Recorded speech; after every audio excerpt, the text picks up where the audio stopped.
Hello, I wanted to come on and give a quick introduction to this project. It ended up turning out a lot different than I expected, but I still really like the work that I did.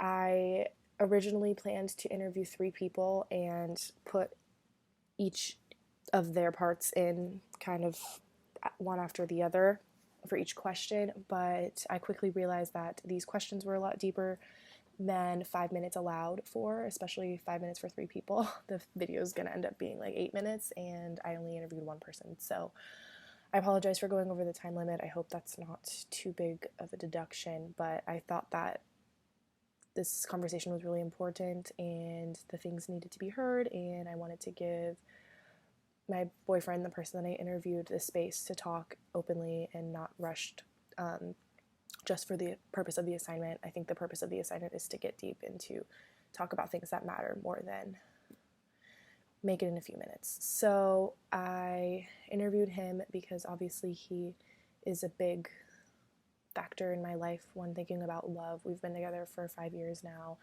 and he is one of the people in my life who has the hardest time opening up and talking about things that make you uncomfortable and kind of are icky and like emotional. So I definitely wanted to talk to him, and I think it's really important to have these conversations with people and your friends more often, and that was my goal for this project, and that was the work I wanted to do.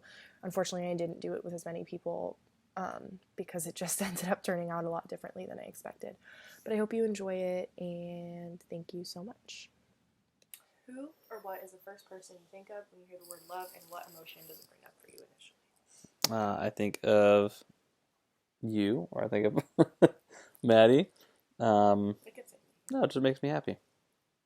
Yeah, it's a what smile on my is face. what's your greatest strength in love, whether with me or with a friend or anyone? That's a tough one.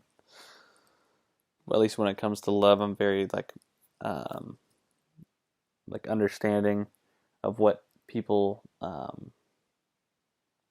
need, in a relationship. I mean, obviously, I think I'm pretty good at knowing what people need as far as love, whether that be with my significant other or with people, my family that I love, or even friends. What do you feel is your biggest weakness in Um, hmm, that's even harder. Yeah, I'll think on that a second. Well, obviously, I know I'd probably definitely have a lot of weaknesses, but struggled with? you know what? It's probably, I got it. I think my greatest weakness in love is uh,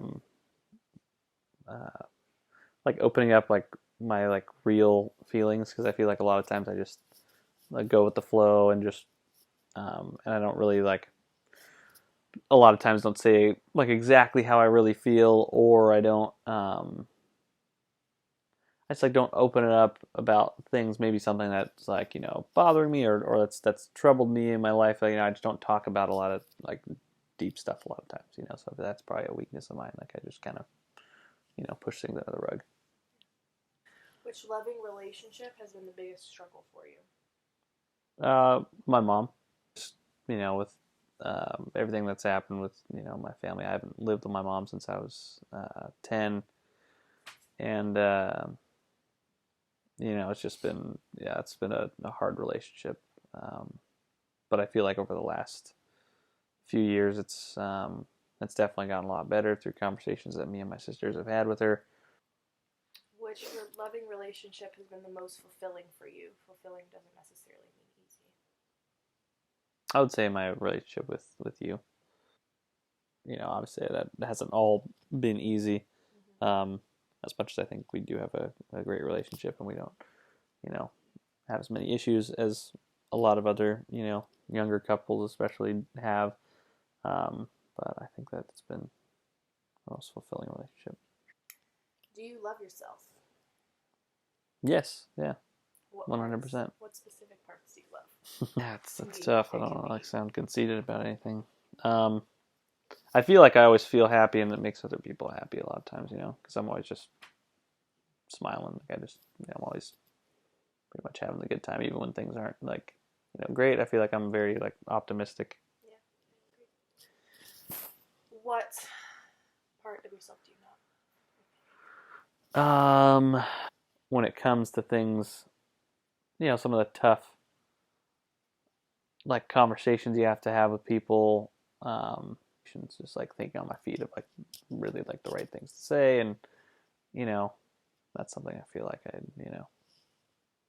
don't love about myself. I'd kind of like to change. Yeah, that's part of it. It's confrontation.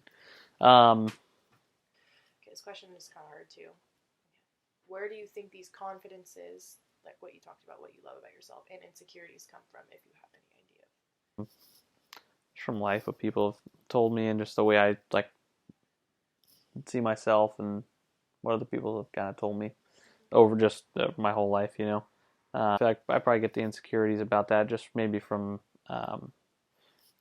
just from growing up, like maybe having um, like a hard time dealing with the stuff with my mom, and then having a dad who's an amazing dad, but who's very um, like he's always right. He's always like the authority, like nothing, So having like a dad like that, I think sometimes makes it so you are almost like, I don't want to say like the opposite, but like, Yeah. Do you feel comfortable being vulnerable or having others be vulnerable towards you, and why? I feel much less comfortable being vulnerable to other people. Mm-hmm. Um, but I feel pretty comfortable with people being vulnerable to me. Okay, this one's a harder one too. How does any of your trauma surrounding how you've been loved by parents, friends, romantic partner, etc., affect the way you love and open yourself up to others positively and negatively? Hmm. I think positively, I'll start off with positively. I think that, the way I was loved by, my father and my grandparents, who as a kind of a team raised me, I feel like the way that they like showed me love growing up, me and my sisters, I feel like that, love to be able to like see what like how to treat other people and how Mm-hmm. relationships should be stuff. A lot of the things with my mom growing up have kind of caused me to maybe not open up as much, or kind of caused me to want to kind of close myself off to everything and just kind of like just act like everything's okay. What kind of love do you want to give to others, romantically and not? I don't know, just like no, I don't want to say unconditional love, but just just have somebody that's always going to be there for them, and protect them and be there. Unromantically, say more towards family and friends. Just want to show people that I just want to be that person that's just always that you know just want to show people that they're loved and that they can always like lean on me for anything. How do you feel right now after answering all those questions? I feel good. I feel it's kind of nice getting some stuff off my chest.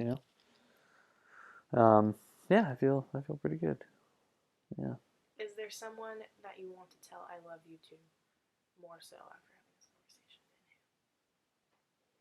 conversation? Um. Hmm. Probably be you and my mom. Love you.